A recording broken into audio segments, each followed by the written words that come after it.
His mentor was heartbroken, and the audience was silent when Johnny, weeping on stage, finally gave his answer.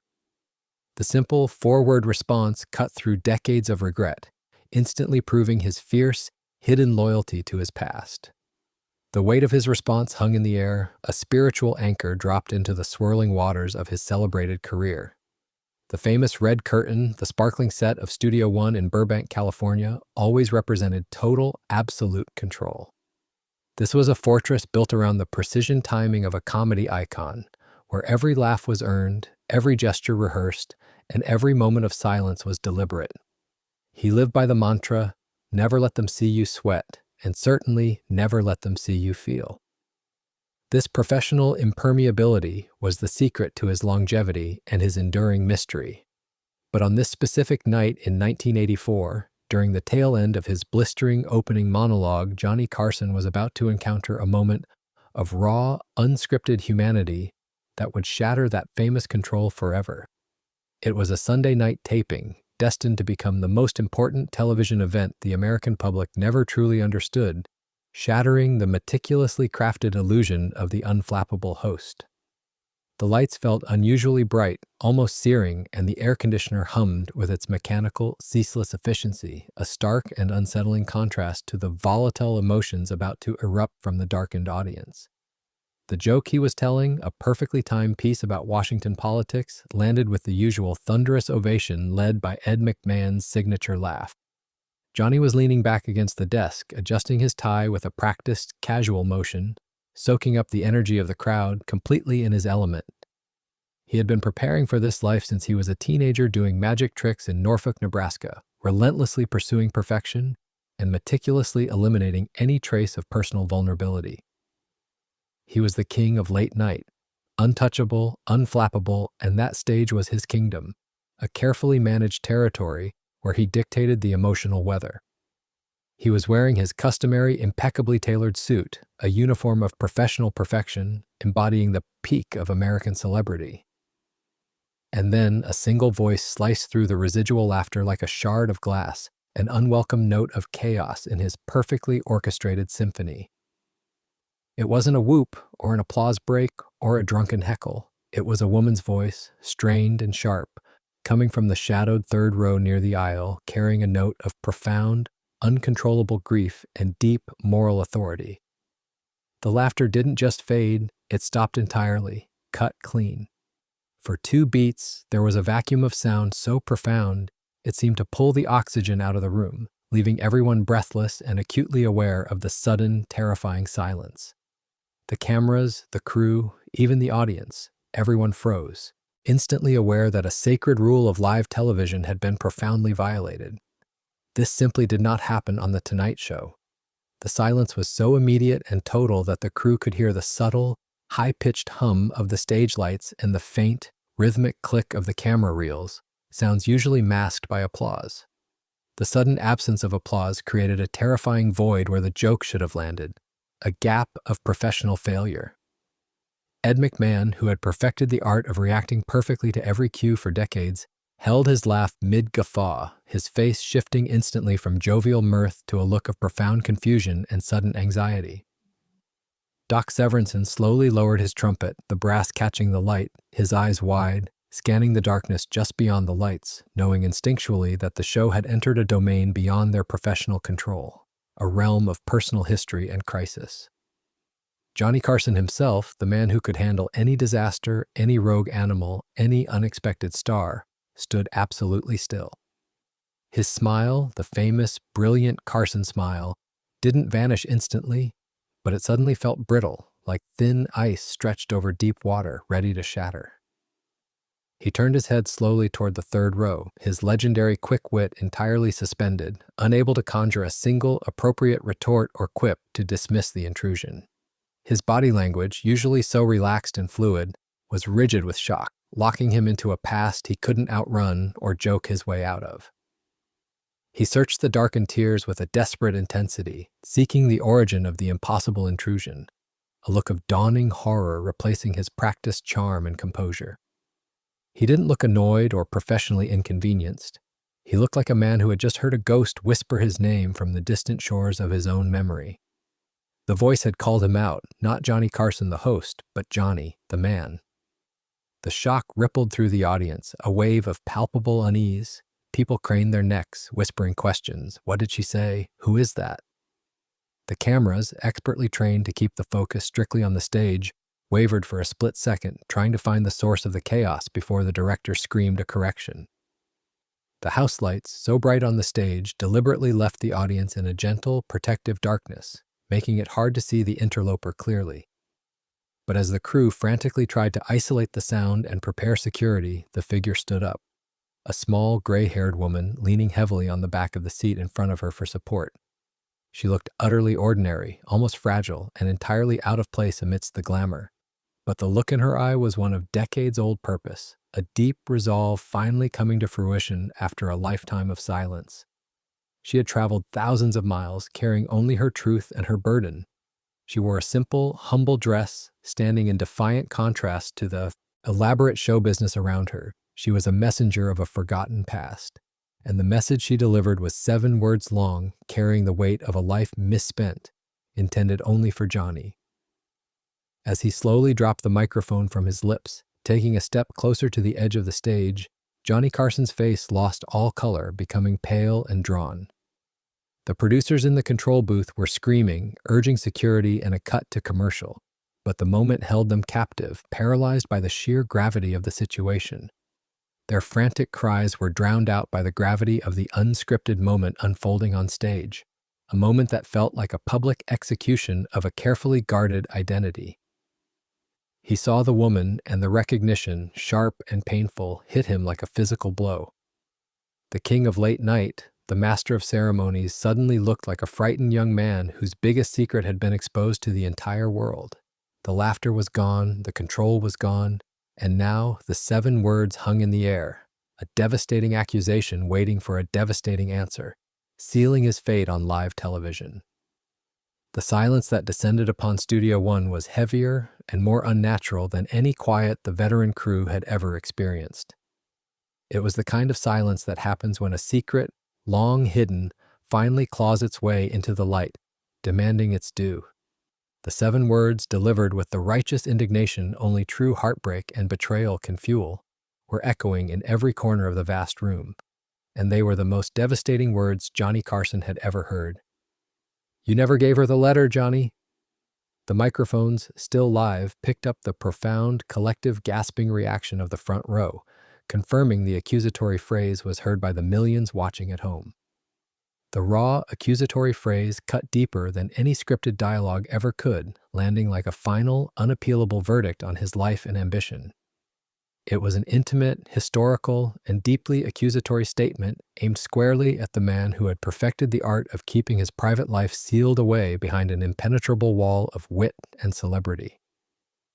Johnny stood frozen. The initial confusion melted into a terrible, slow recognition that aged him 20 years in an instant. He was no longer 48, the successful, charming host, but 22, a conflicted young man standing on a memory's edge, caught between love and ambition. The elaborate emotional defenses he had constructed over 2 successful decades crumbled instantly, leaving him exposed and undefended before his entire audience. The mask of professional detachment had finally fallen. He dropped the microphone, letting it fall silently to the plush carpet. The professional Johnny Carson vanished. The man named John turned to face his past. He waved an urgent, almost desperate hand toward Doc Severinsen and the band, a silent command for absolute stillness. The band leader, reading the crisis with a musician's instinct, silently signaled his musicians to remain immobile. Their instruments suddenly silenced witnesses to a deeply personal drama that outweighed any musical cue. The powerful silence of the studio was his final, desperate attempt to control the chaos, a silence he knew spoke louder than any words or jokes he needed to hear. And he needed the world to listen. Johnny took a slow, deliberate step away from the desk toward the shadows where the woman stood, bathed in the muted light of the audience area. His entire demeanor was one of somber submission to a history he thought he had successfully outrun through fame and perpetual motion. He moved as if walking toward a judge he knew he could not bribe or charm, recognizing his fate was now out of his hands and solely in hers. His every movement betrayed the deep sense of finality, acknowledging that his past had finally caught him in the unforgiving, sterile spotlight. When Johnny finally spoke, his voice was low, raspy, and completely unamplified, forcing the entire studio to strain forward to catch the words. The low quality of his raw voice, captured only by surrounding ambient microphones, added a haunting, unvarnished intimacy to the moment, a sound the American public had never been allowed to hear. "Ruth," he said, his voice barely a breath, thick with the recognition of a decades-old bond. "After all this time, why here? Why now?" The single name, uttered with such profound emotion, was the admission of a lifetime's concealed history, an immediate acceptance of his former relationship with the woman and the weight of what she represented. The rough texture of his true voice was something the American public had never been allowed to hear, an acoustic window into the man behind the desk. He knew her. The revelation was crushing, a public unraveling of his carefully curated mystique. Johnny looked defeated, as if a great weight he had carried in secret for 40 years had finally been exposed to the full scrutiny of the public eye. His blue eyes, usually dancing with mischief and quick wit, were momentarily empty, fixed on a memory he couldn't escape. He saw the face of his youth reflected in her aged eyes, a mirror to his past self and the choices he made. The memory was sharp, painful, and entirely inescapable under the glare of the television lights. He stood exposed and vulnerable, waiting for the woman to deliver the second, more painful blow of the evening, realizing his greatest fame and fortune could not shield him from this moment of moral reckoning. He said her name, Ruth, and with that single word, the spotlight reached back 40 years to the dry fields and small-town sensibilities of Nebraska. Ruth was the older, protective sister of Clara Hayes.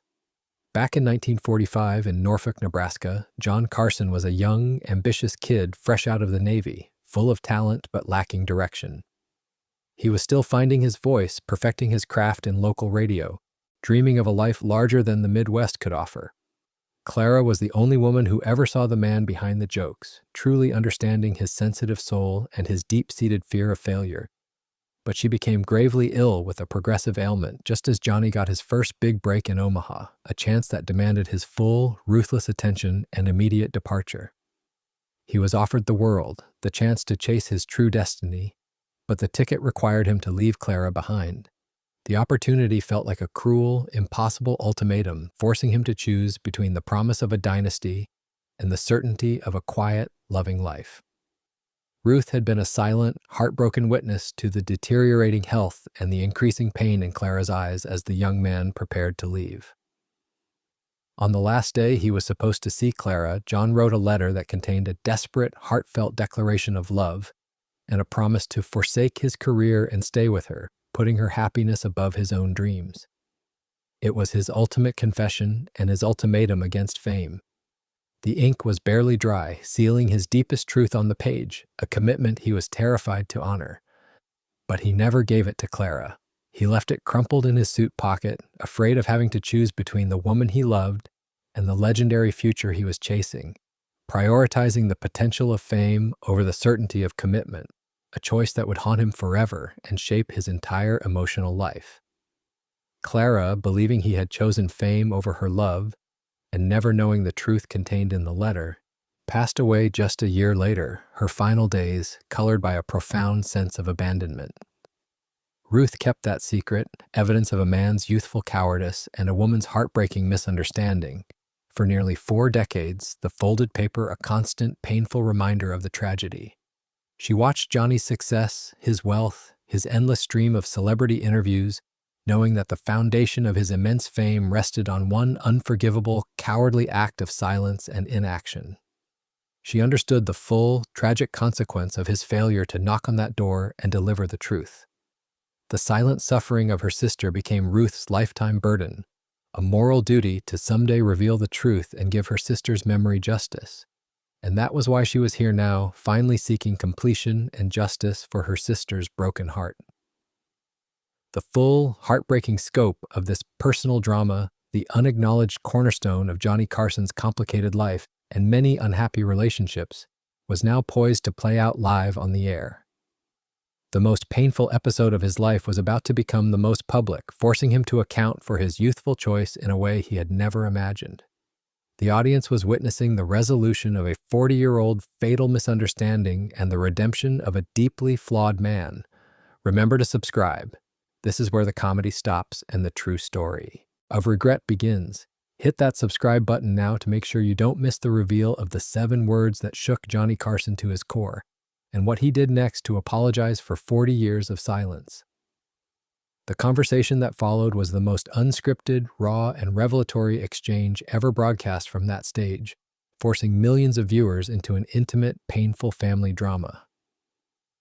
"I didn't expect to see you here, Ruth," Johnny said, the words heavy with resignation, stepping even closer to the edge of the stage. His voice cracked with the painful reality of the moment, the years of repression finally giving way.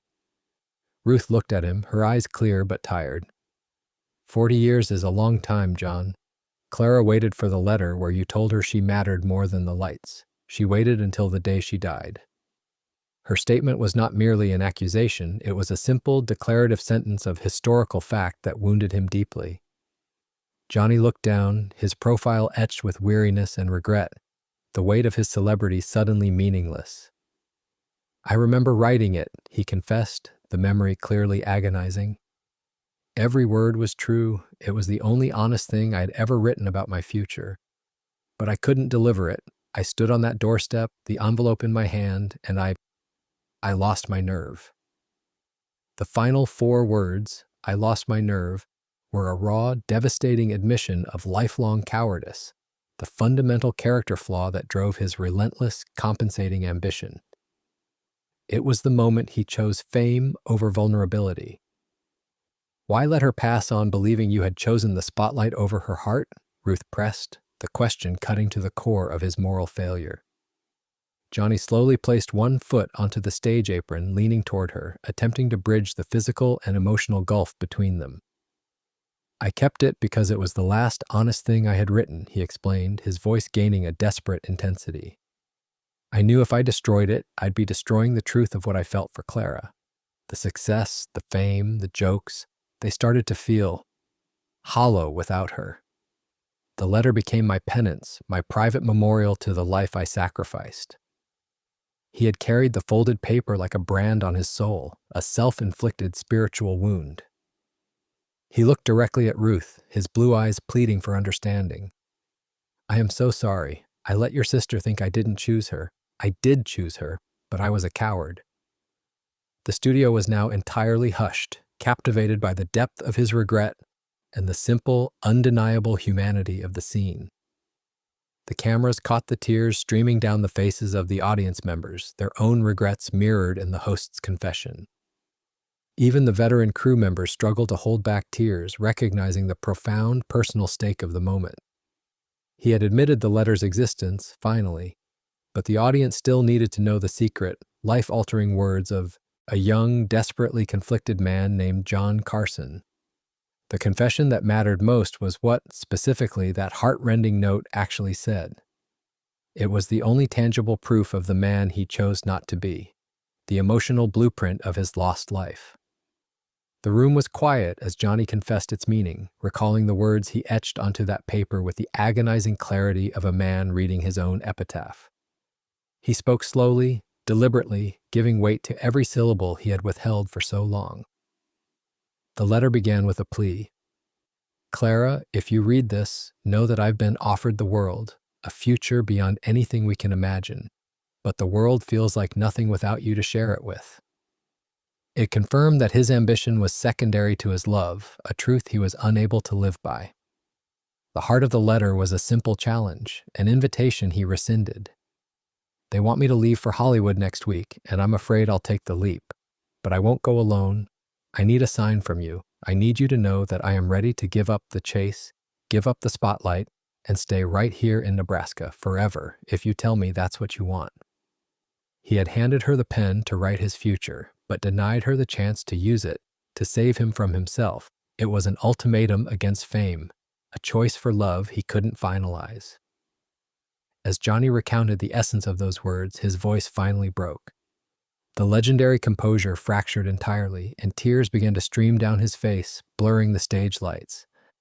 They were the deep, racking sobs of a man releasing 40 years of pent-up emotional pain and self-loathing. The sheer cost of his celebrity, the lost life, the lost love, was suddenly laid bare for the nation to see. The silence was punctuated only by his ragged breathing, the sound amplified by the live microphone he had retrieved. He was publicly dismantling the perfect image he had spent a lifetime creating, trading his icon status for a moment of truth. The studio audience openly wept with him, a collective, cathartic release. The truth of the letter had finally released him to grieve, allowing the private man to mourn what the public icon had sacrificed. This was the most real, unvarnished moment ever broadcast from Studio One. The tears were pouring down Johnny Carson's face now, soaking the collar of his expensive suit. The question that hung in the air was a simple but profound one. Why did he allow a piece of cheap paper, a letter of commitment, to decide his life's direction and condemn him to a life of emotional solitude? Johnny explained that he walked toward Clara's house that afternoon, the letter warm in his hand, ready to surrender his ambition for love and a quiet life. But as he approached the porch, he saw a rival's car parked outside, a fancy, new model that mocked his humble status. Through the window, he saw Clara laughing with the other man, a neighbor who was often around. She was simply accepting comfort during her difficult period, a natural human need, perhaps believing John had already made his final, silent choice to leave. The sight was enough to shatter the 22-year-old John Carson. His deep-seated insecurity and fear of being pitied or rejected took root instantly. He convinced himself that giving her the letter now would only make her feel guilty and obligated, robbing him of the clear, heroic sacrifice he had envisioned. His fear became his convenient justification for abandonment. He crumpled the letter in his pocket, turned around without knocking, got into his car, and drove away from Nebraska and from Clara forever, beginning his pursuit of fame with a broken, guarded heart. The crumpled paper became his tragic talisman, representing the road not taken, the life he deemed too small for his destiny. "I was a fool," Johnny confessed, his voice barely a whisper, yet carrying the weight of decades. "I chose the fear of rejection over the certainty of love, and I let her pass away believing I didn't care enough to choose her. That letter was my secret reminder of the one genuine, honest feeling I sacrificed for this." He gestured vaguely toward the brightly lit set, dismissing the entirety of his legendary career in a single, tragic motion. This was a deeply cathartic, life-altering lesson being broadcast. The man who made millions laugh was finally paying the emotional cost of his ambition. He was trading celebrity status for personal peace, a public sacrifice for a private healing. Don't let your truth remain unspoken. If Johnny Carson's tragic mistake resonated with you, drop a comment below and share a moment when you spoke up, or when you wish you had. We want to hear your stories of courage and conviction. After Johnny's heartbreaking confession, the audience expected Ruth to deliver the final, crushing blow, the ultimate judgment for his decades of emotional silence. But Ruth had traveled across the country, enduring the long, difficult journey not to inflict pain but to deliver unconditional forgiveness. She offered him the grace his ambition had denied him and the absolution he never knew he needed. "John, stop," she said, her voice cut through his sobbing confession with quiet authority and unexpected mercy, halting his self-flagellation. Clara knew. Johnny instantly stilled, his head snapping up, the weeping instantly ceasing. "What did you say?" he asked, the hope in his voice fragile. "Clara knew, John," Ruth repeated, her certainty unwavering. "She knew you loved her more than the cameras. She just didn't feel the finality of your choice, the finality of your sacrifice." Ruth explained that Clara had watched him on television every night of his career, viewing his success not as a betrayal, but as a continuation of the brilliance she had always seen in him, a brilliance she believed was her gift to the world. Clara's profound understanding and forgiveness was the final key to his freedom.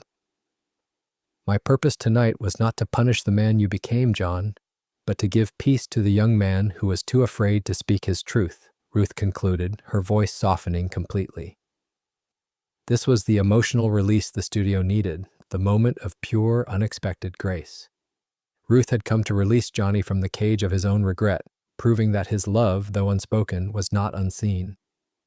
She gave him the closure he never knew he needed to mourn his lost love completely and finally move forward. Johnny finally stood up, trembling slightly, wiping the tears from his face with the back of his hand. He walked the final few feet toward Ruth, stepping completely off the stage and into the audience area, and enveloped the frail, elderly woman in a powerful, gentle embrace. It was the hug 40 years overdue, the touch that contained all the regret, the love, and the forgiveness of 4 lost decades. The sight of the unflappable king of late night, clinging to this ordinary woman in a moment of utter vulnerability, completely overwhelmed the studio.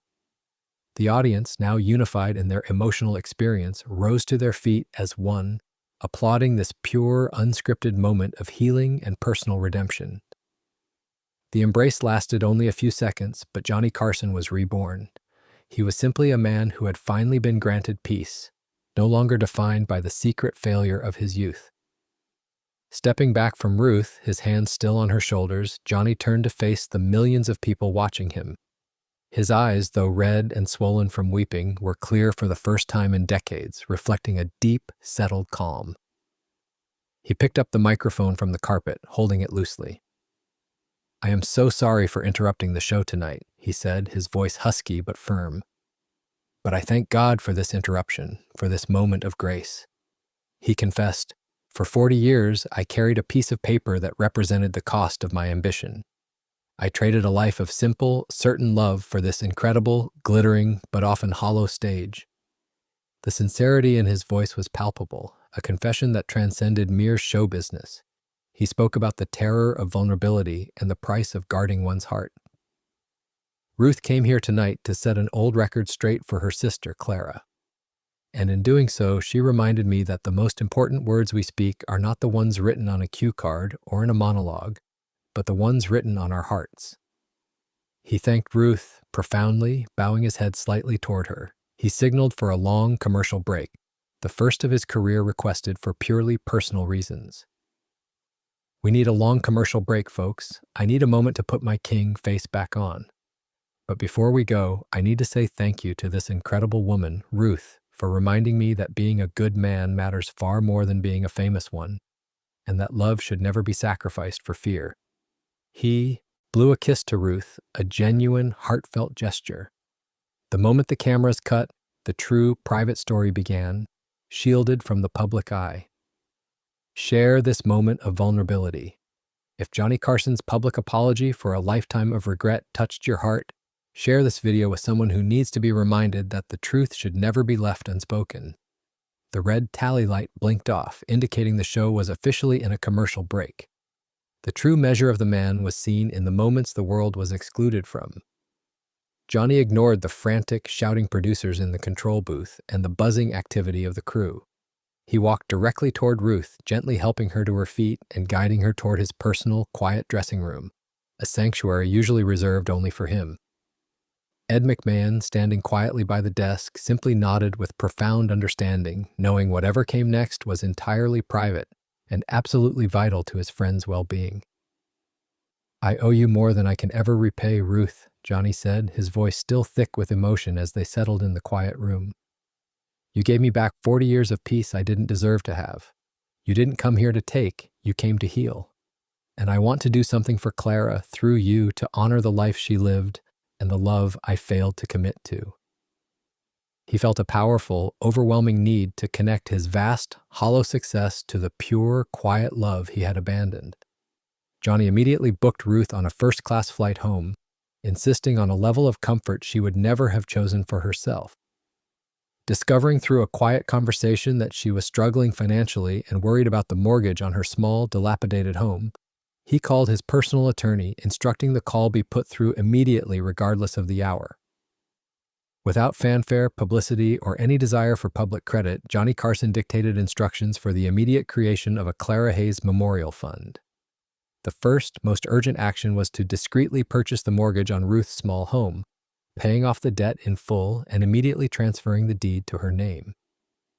He made it clear to his lawyer, "This is not a reward and it's not charity. This is a promise kept. Fame brought me wealth, but Clara brought me the reason to use it. Please accept this so you can live out your remaining years with dignity, knowing your sister is honored and that the money I made was used for good." Ruth, overwhelmed by the staggering generosity and the depth of his genuine regret, could only weep softly, holding his hand. She hugged him again, and Johnny felt a quiet, profound happiness wash over him, a feeling far richer and more lasting than any standing ovation. For the first time, his wealth felt like a blessing, not a burden or a symbol of his betrayal. When Johnny reappeared on stage for the second half of the show, he looked subtly, fundamentally different. The man who had walked off stage was broken and weighed down by a lifetime of regret, and the one who returned was whole, lighter, and truly present. His famous comedic delivery was sharper, but infused with a new, mellow depth. The true, private promise of that night was the quiet redemption of one legendary entertainer. He completed the show with his customary brilliance, but the undercurrent of his personal history had irrevocably changed the nature of his performance. The show concluded, but nothing was usual afterward. Ed McMahon recalled that Johnny's laughter, post-Ruth, sounded richer and more genuine, less performative, and more spontaneous. After that night, Ed said in later years, Johnny stopped trying to protect his heart on stage and started letting it breathe. He was less of an icon and more of a man, and he was finally free of that terrible weight. Johnny never spoke publicly about the incident again, leaving the public to speculate about the raw, emotional break. He ensured the Clara Hayes Memorial Fund continued its quiet, impactful work for the rest of his life, funding scholarships in the arts and sciences for ambitious, conflicted young people in Norfolk, Nebraska, the town he had abandoned. The final, essential truth is that ambition, left unchecked and fueled by fear, can turn the heart to stone. Johnny Carson learned the most difficult lesson of his life. Success is hollow if it's achieved at the cost of your true self and your most profound commitments. The bravest thing Johnny Carson ever did wasn't facing 20 million people with a joke, but facing one old woman with the truth of his deepest, darkest regret. It wasn't the 7 words shouted that changed everything. It was the 40 years of silence those words finally released. He passed away a beloved legend, but that night he passed away a man at peace, thanks to the fierce love of one woman he lost and the profound courage of the woman who came to his rescue.